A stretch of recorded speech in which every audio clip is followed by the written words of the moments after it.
এইবেলি বহাগৰ বিহুটি মুদিৰ বাবে খেলিমেলি নাই বিহুৱা নাই ঢুলিয়া উদং হব বিহুতলি আক্ষেপ বিহু সমিতিৰ ঢুলে বাই ঢুলিয়াই পেপা বাই পেপুৱাই আমি সমনিয়াই ধেমালি কৰিছো বহাগৰ বিহুটি 14 এপ্ৰিল তাৰিখে এক ইতিহাস ৰচাৰ পথত সমগ্ৰ অসমবাসী ভাৰতৰ প্ৰধানমন্ত্ৰী নৰেন্দ্ৰ মোদীৰ উপস্থিতিত গুৱাহাটীৰ সৰুসজাই ষ্টেডিয়ামত একেলগে 10,000 বিহুৱা বিহুৱতীক বিহু নাচ প্ৰদৰ্শনৰ দ্বাৰা ৰেকৰ্ড গ্ৰহাৰ অভিনৱ প্ৰয়াস অসম চৰকাৰৰ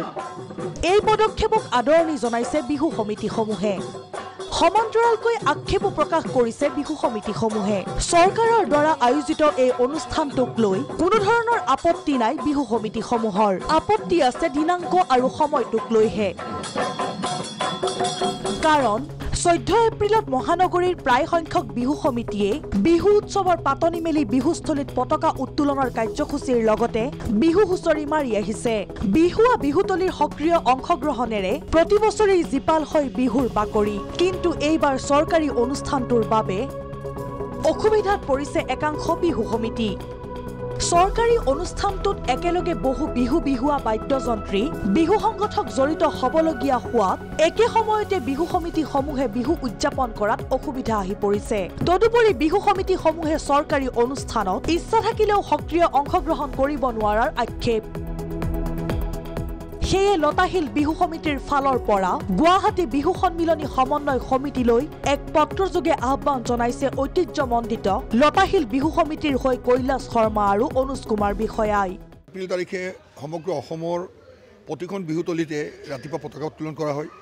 প্ৰায় আগবেলাটো পতাকা উত্তোলন কাৰ্যসূচীৰ লগত বিভিন্ন বাৰেবৰণীয়া মুকলি বিহু আৰু মঞ্চ বিহুৰ লগত জড়িত কাৰ্যসূচীসমূহ অনুষ্ঠিত কৰা হয় আৰু ইতিমধ্যে আমি এটা কথা ঠিক যে অসমৰ বিহু আজি আন্তঃৰাষ্ট্ৰীয় মঞ্চলৈ যাব ওলাইছে আমি গৌৰৱান্বিত বোধ কৰিছোঁ যে অসমলৈ বা সেই সময়ত অবিভক্ত অসমলৈ যেতিয়া ডিপ্ল'মেট বা ডিগনিটৰিজবিলাক আহে আমি প্ৰট'কলটো আমি প্ৰতি বছৰে এটা বস্তু জানো যে অসমৰ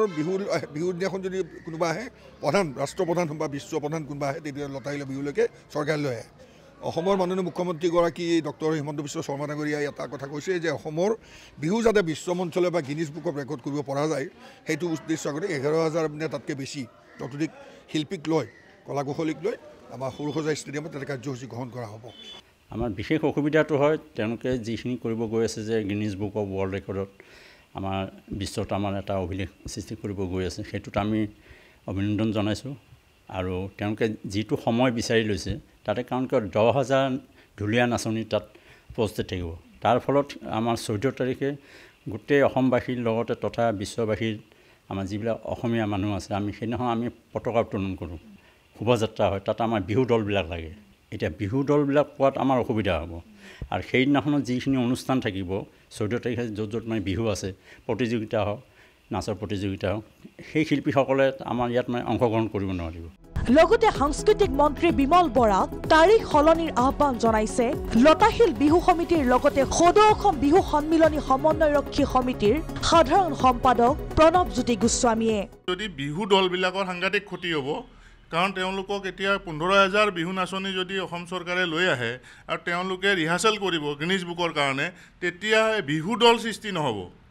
আৰু যি এমাহজোৰা বিহু সাংস্কৃতিক অনুষ্ঠানবিলাক হয় সেই তাত বিহু দলবিলাকে সাংঘাতিক অসুবিধাৰ সন্মুখীন হ'ব বহাগৰ 7 বিহুৰ ভিতৰতে যদি এই অনুষ্ঠানটো অসম চৰকাৰে পাতে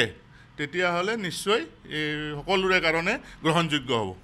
বিহু সমিতিসমূহৰ লগত কোনো ধৰণৰ আলোচনাত নবহাকৈয়ে অসম চৰকাৰে গ্ৰহণ কৰা এই সিদ্ধান্তই এতিয়া হোলঠেকত পেলাইছে বিহু সমিতিসমূহক ভিডিঅ' জাৰ্নেলিষ্ট বিজয়া লক্ষ্মীৰ সহযোগত পল্লৱী বৰা ৰিপৰ্ট প্ৰাগ নিউজ